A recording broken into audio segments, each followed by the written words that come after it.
So, as they say, the diodes in the details. Is that what they say?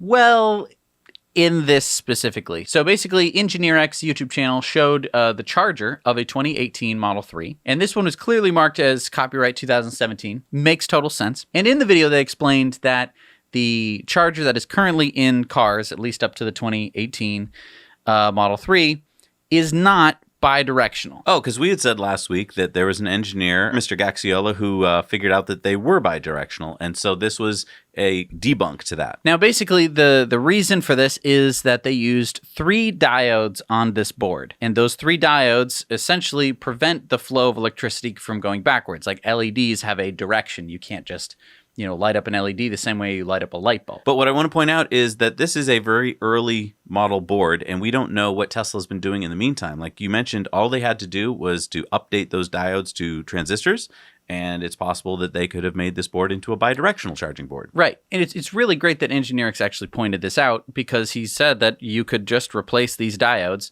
They have the same packaging as the switches that he was pointing to on the other side of the board. And it seems like if that's all you needed to do to make this a bidirectional charging car, obviously it could be that Tesla simply has one directional charging in all of the Model 3s and Model X's and S's out on the road today. But that it could be as soon as they put in this million-mile battery, that's when they'll make that switch and make these bidirectional cars, because the only thing they would need to change would be the diodes.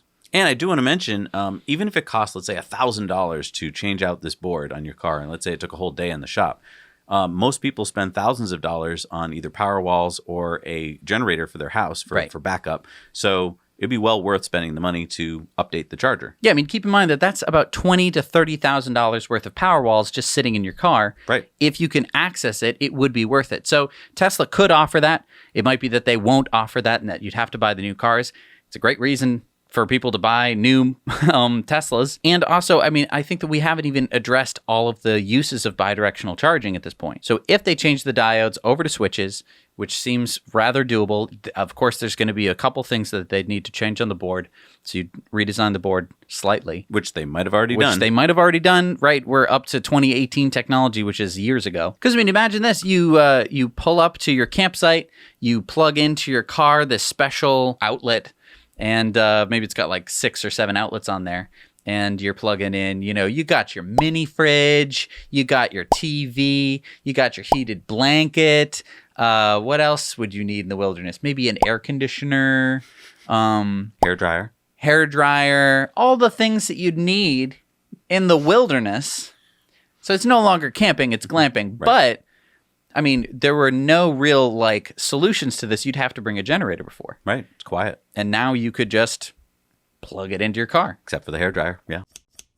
If we want to change this world of ours, which we do, then we've got to spread information like this. And you can. We've made these clips short and easy to share. Just click on the share button down below, copy the link and paste it into an email or your social media. Now you know.